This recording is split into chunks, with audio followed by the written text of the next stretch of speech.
नमस्कार दोस्तों, मैं वैभव मिश्राज आपका स्वागत करता हूं तक्षशिला ट्यूटोरियल के ऑनलाइन चैनल पे। दोस्तों, हम लोग बात कर रहे थे क्लास 12 के फिजिक्स के चैप्टर नंबर 4 जिसका नाम था गतिमान, आवेश एवं चुंबकत्व। इसमें हम लोग लेक्चर 4.5 तक हमने काफ़ी टॉपिक कवर कर लिए थे। आज हम लोग उसके आगे बढ़ेंगे और बात करेंगे लेक्चर 4.6 पर। दोस्तों, आज के लेक्चर का पहला टॉपिक जो है उसका नाम है धारावाही वृत्ताकार पाश के कारण पाश की अक्ष पर उत्पन्न चुंबकीय क्षेत्र। दोस्तों, हमको इतना तो पता है कि जब भी किसी तार में धारा प्रवाहित करेंगे तो उसके सराउंडिंग्स में यानी उसके चारों ओर एक चुंबकीय क्षेत्र उत्पन्न हो जाएगा। ठीक है, उस चुंबकीय क्षेत्र की दिशा कैसे निकालते हैं हम लोग? दाएं हाथ की हथेली का नियम नंबर 1 लगा सकते हैं या मैक्सवेल का दक्षिणावर्त पेच नियम लगा सकते हैं। ठीक है, इसका मान निकालना हो तो किसका यूज करेंगे हम लोग? उसका मान निकालने के लिए हम लोग यहाँ पे एक साइंटिस्ट ने फॉर्मूला दिया था बायो-सेवर्ट। तो बायो-सेवर्ट के नियम का यूज करके हम लोग उत्पन्न चुंबकीय क्षेत्र का मान निकाल सकते हैं। और दिशा निकालने के लिए दाएं हाथ की हथेली का नियम नंबर 1 और हमारे पास मैक्सवेल का दक्षिणावर्त पेच संबंधी नियम है। ठीक है, ओके। तो अब यहाँ क्या करना है हमको? यहाँ पे भाई जब तार किसी भी आकृति का हो इससे फर्क नहीं पड़ता, लेकिन अगर तार में धारा प्रवाहित हो रही है तो उसके सराउंडिंग यानी उसके चारों ओर चुंबकीय क्षेत्र अवश्य उत्पन्न होगा। ठीक है, तो आइए चुंबकीय क्षेत्र की ही बात करते हैं। ठीक है, धारावाही वृत्ताकार पाश के कारण पाश की अक्ष पर उत्पन्न चुंबकीय क्षेत्र। ठीक है, ये पाश की अक्ष है। ठीक है दोस्तों, अब देखिए पाश की अक्ष को कैसे परिभाषित करेंगे? बोलेंगे वृत्ताकार पाश की अक्ष वो अक्ष होती है जो उस वृत्ताकार पाश के केंद्र से गुजरती है और वृत्ताकार पाश के तल के लंबवत होती है। भाई वृत्ताकार पाश का तल क्या है? ये है, इसके लंबवत है, बिल्कुल ऐसे है और इसके केंद्र से होकर गुजर रही है। ठीक है, और हमने यहाँ पे क्या किया हुआ है? यहाँ पे देखिए इस वृत्ताकार पाश पे एकदम ऊपर की ओर और एकदम नीचे, ठीक है, क्या किया हमने? डीएल लंबाई का एक छोटा सा धारा अवयव लंबाई अवयव ले लिया है। ठीक है, ये डीएल लंबाई का है दोस्तों।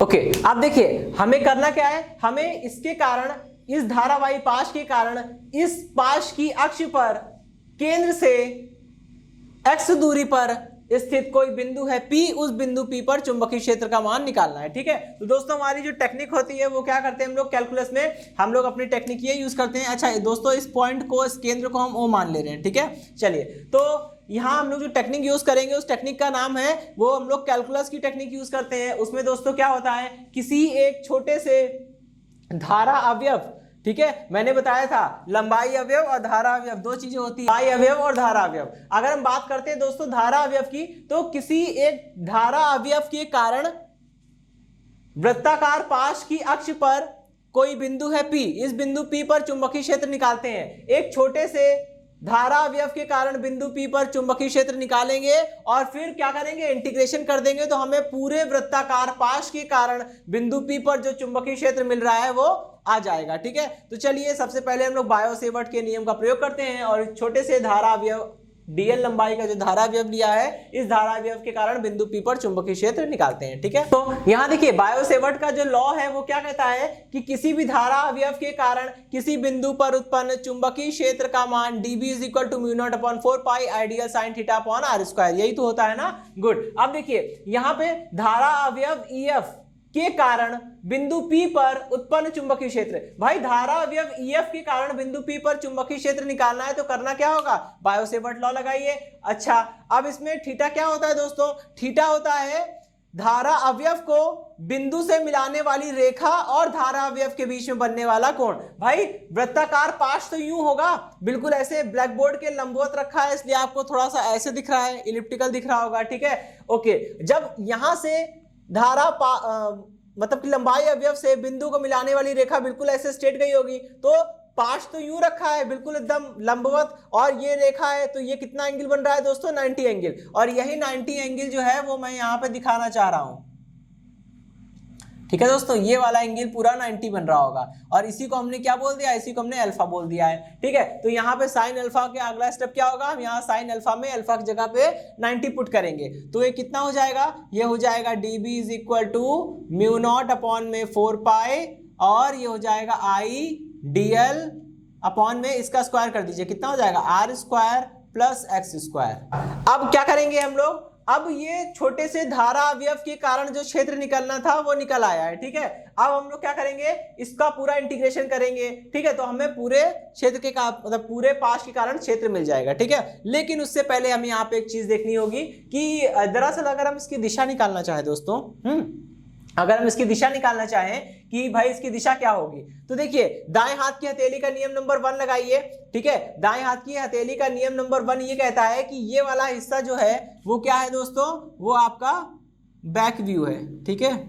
और ये जो आगे दिख रहा है ये आपका फ्रंट व्यू। क्या है, ये धारा पीछे से आ रही है, ऐसे घूम रही है, ठीक है। तो हमने क्या किया है, एकदम यहाँ पे टॉप पे एक छोटा सा अवयव ले रखा है। तो इस टॉप पर जो हमने अवयव लिया है EF, इसमें धारा की दिशा ऐसी होगी, मतलब इधर की ओर होगी। तो हम अपने अंगूठे को रखते हैं धारा की दिशा में। दाएं हाथ की हथेली का नियम नंबर 1 यही होता है कि अंगूठे को रखेंगे धारा की दिशा में, उंगलियां उधर होनी चाहिए जिधर चुंबकीय क्षेत्र आपको ज्ञात करना है। तो ऐसे रखेंगे, धारा बाहर की ओर है, अंदर से आ रही होगी और बाहर निकल के फिर ऐसे ऐसे सर्कुलेट करेगी।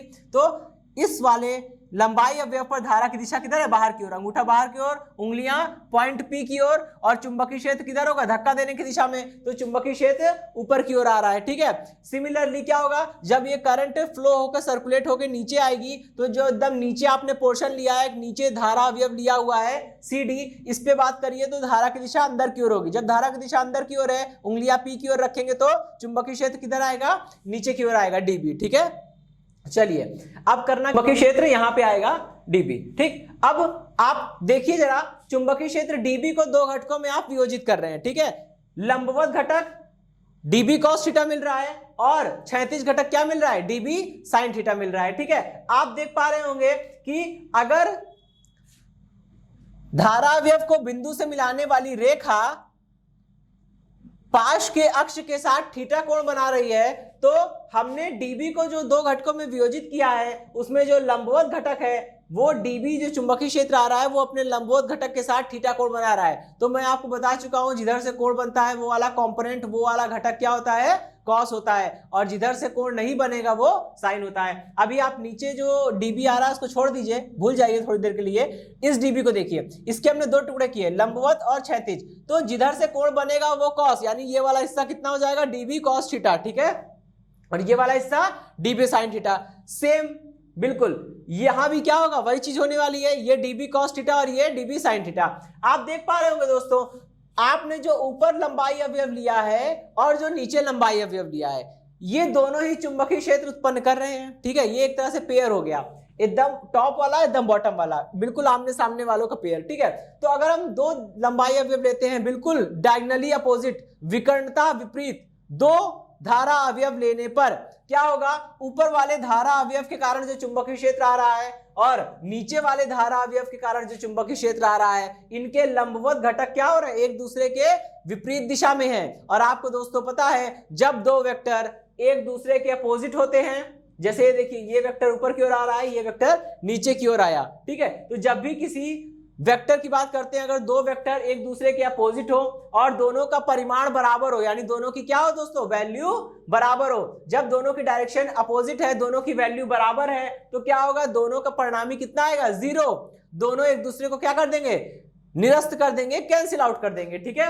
अब बचेगा क्या, जब दोनों के लंबवत घटक ने एक दूसरे को कैंसिल कर दिया है, तो बचेगा केवल केवल क्षैतिज घटक। क्षैतिज घटक मतलब हॉरिजॉन्टल कंपोनेंट। हॉरिजॉन्टल कंपोनेंट क्या हो जाएगा, DB sin theta, DB sin theta, ठीक। अब देखिए यहाँ पे, अब हम इंटीग्रेशन करने से पहले एक चीज हमको समझनी होगी कि देखिए यहाँ पे हम इंटीग्रेशन करेंगे पूरे वृत्त के लिए, और पूरा वृत्त अगर जब बन जाएगा तो टोटल पूरे वृत्त के द्वारा केंद्र पर अंतरित कुल कोण कितना होगा, 360 का, मतलब 2 पाई का, ठीक है। अगर दोस्तों हम यहाँ पे पेयरिंग वाला काम करते हैं, हम पेयर लेके चल रहे हैं, तो हम देख रहे हैं कि दोनों ये जो धारा अवयव हैं, ये दोनों एक दूसरे के विकर्णता विपरीत है, और विकर्णता विपरीत होने के कारण क्या हो रहा है, लंबवत घटक कैंसिल हो जा रहे हैं, क्षैतिज घटक जुड़ जा रहे हैं। अगर आप देखेंगे तो यहाँ DB sin theta plus DB sin theta मिलके 2 DB sin थीटा हो गया।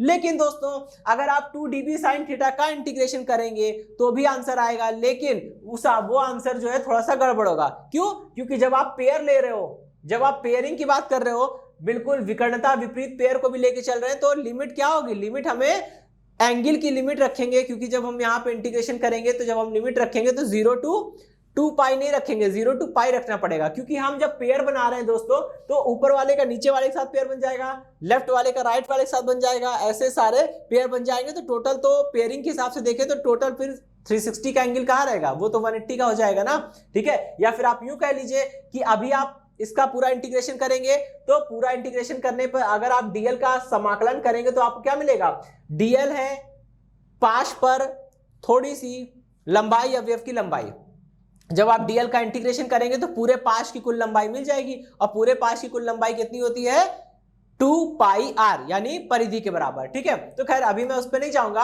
अभी हम लोग बात करते हैं इसके बारे में, ठीक है। तो दोस्तों देखिए हम ये देख रहे हैं कि लंबवत घटक तो कैंसिल हो जा रहे हैं, केवल बच क्या रहा है क्षैतिज घटक।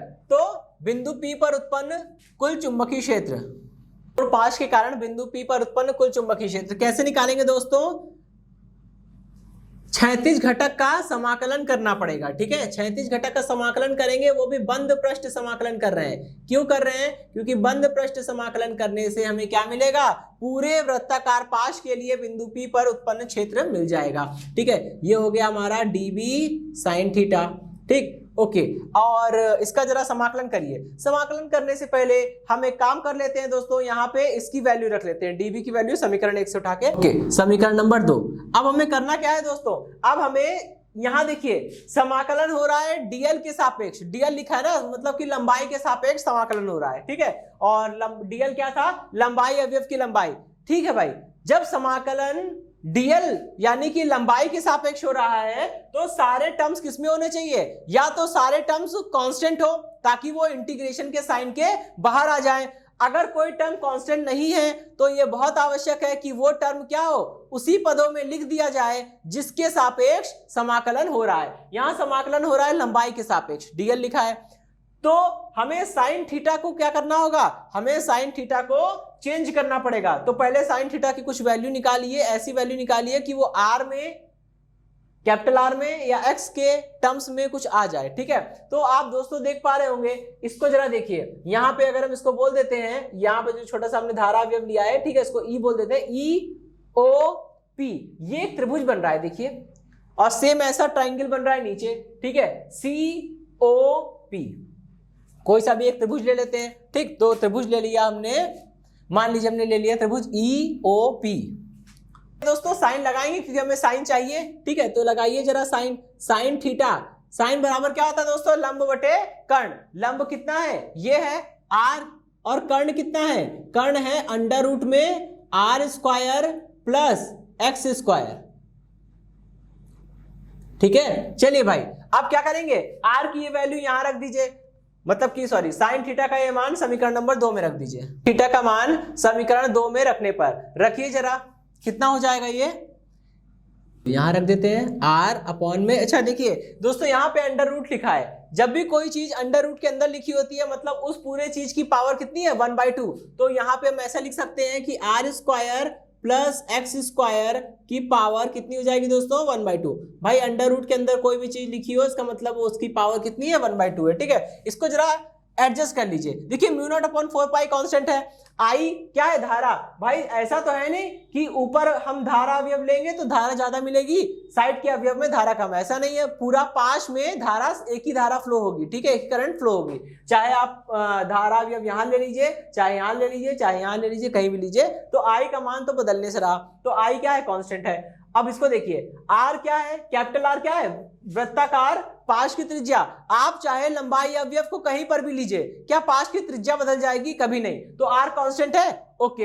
अब क्या बिंदु पी की केंद्र से दूरी बदल जाएगी, कभी नहीं। तो एक्स भी कांस्टेंट है, जब आर भी कांस्टेंट है, एक्स भी कांस्टेंट है, आई भी कांस्टेंट है, तो दिक्कत क्या है, सबको बाहर ले लीजिए, 4 पाई बाहर ले लिया, ठीक है, और आई बाहर आ गया, और क्या बाहर आ जाएगा, आई आर, और इधर देखिए ये बाहर आ जाएगा R square plus X square की पावर कितनी हो जाएगी दोस्तों, 3/2, ठीक है, ओके।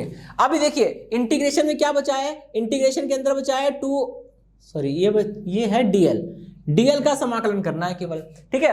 अब डीएल क्या है दोस्तों, लंबाई अवयव की लंबाई। अगर आप डीएल का समाकलन करेंगे तो आपको पूरी लंबाई मिलेगी, लेकिन वो पूरी लंबाई किसकी होगी, वृत्ताकार पाश की होगी। तो वृत्ताकार पाश की पूरी लंबाई लेने के लिए देखिए कितना हो जाएगा, ये हो जाएगा b = μ0/4 4 पाई और इधर देखिए ये हो जाएगा आई आर अपॉन में R square plus X square की पावर कितनी हो जाएगी दोस्तों 3/2। ठीक है, और डीएल का समाकलन करेंगे तो कितना मिलेगा एल मिलेगा, मतलब पूरी लंबाई। और पूरी लंबाई मतलब कि वृत्त की अगर हमें पूरी लंबाई लेनी हो, ठीक है, वृत्ताकार पाश की पूरी लंबाई लेनी हो तो क्या है वो उसकी त्रिज्या वो उसकी परिधि के बराबर होगी। ठीक है, तो यहां लिख देंगे 2 पाई आर।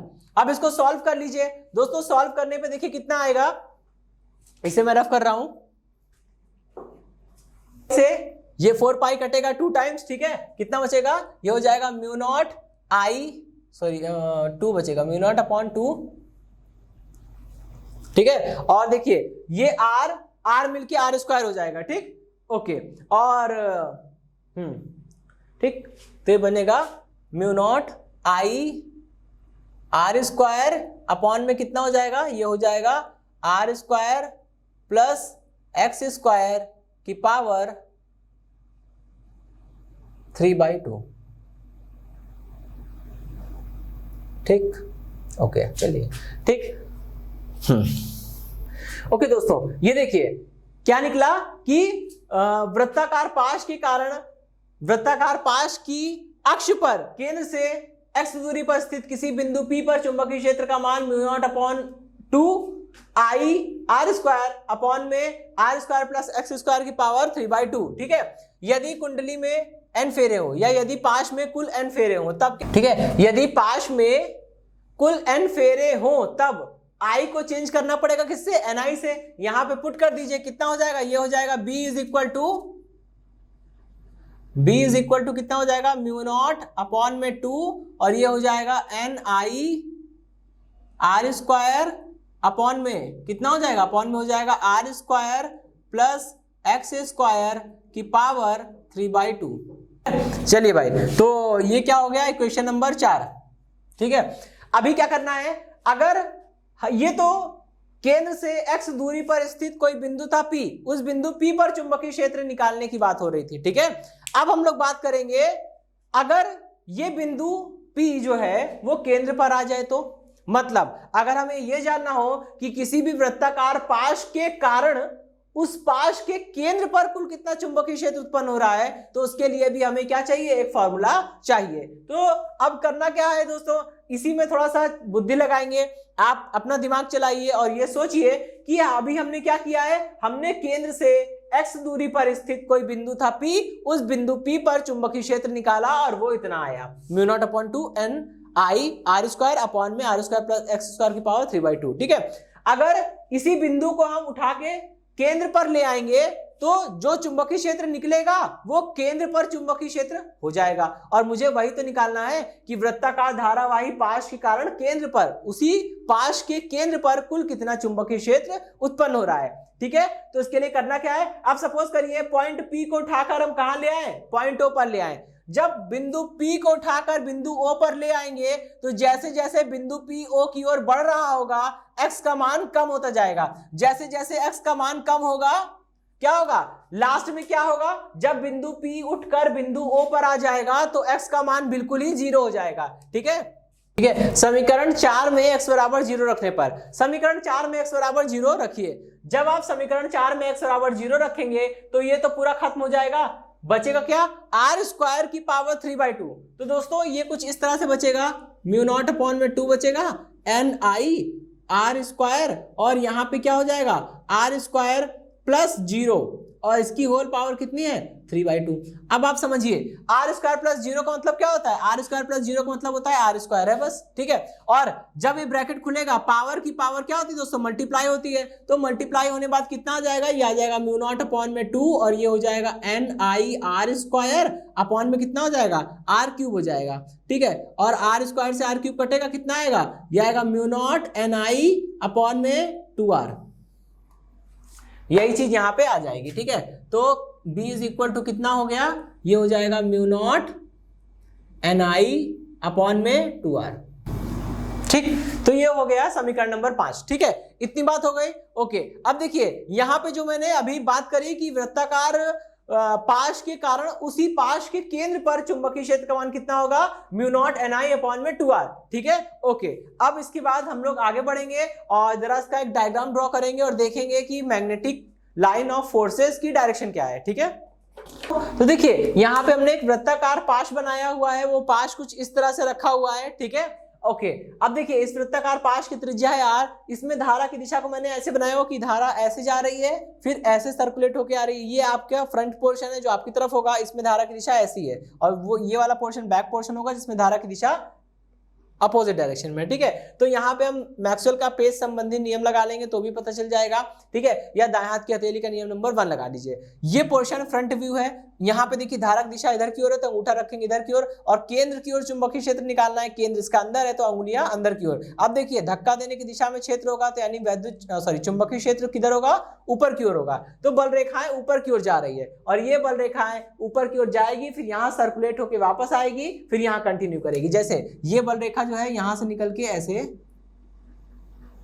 ऐसे जाएगी। ठीक है, ये वाली बल रेखा जो है वो यहाँ से निकल के ऐसे, ठीक है, और इसी तरह से ये सर्कुलेशन होता रहेगा। अब ये जैसे जैसे हम लोग दूर हटते जाएंगे वो बल रेखाएं क्या होगी, और बड़ी त्रिज्या का एक बंद पाश बनाएगी। तो इतना यहाँ पे जगह नहीं है दिखाने की, ना जरूरत है। ठीक है, तो बस इतना बना दिया है, रिप्रेजेंटेशन के लिए इतना काफी है। ठीक है दोस्तों, तो ये टॉपिक तो खत्म होता है, हम लोग बात करेंगे अपने नेक्स्ट टॉपिक के बारे में।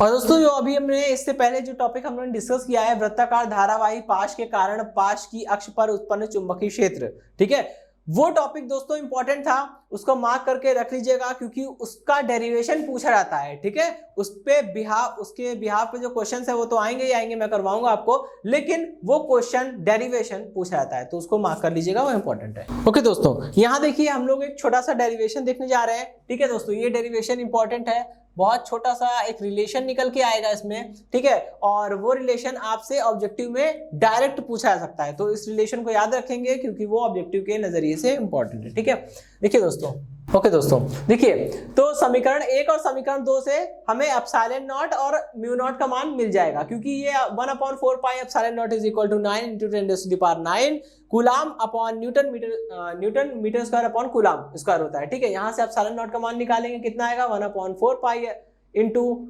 9 × 10⁹ उल्टा हो जाएगा। ठीक है, क्या हो जाएगा, coulomb square upon newton into metre square. इसी तरह से म्यू नॉट का मान कितना हो जाएगा, 4 पाई × 10⁻⁻7 न्यूटन अपॉन एम्पियर स्क्वायर। ठीक है, ओके। अब क्या करेंगे, समीकरण 1 और 2 को मल्टीप्लाई करेंगे। ठीक है, कितना आएगा, ये हो जाएगा म्यू नॉट और ये हो जाएगा epsilon naught is equal to, कितना हो जाएगा, म्यू नॉट की वैल्यू है 4 पाई × 10⁻⁻7।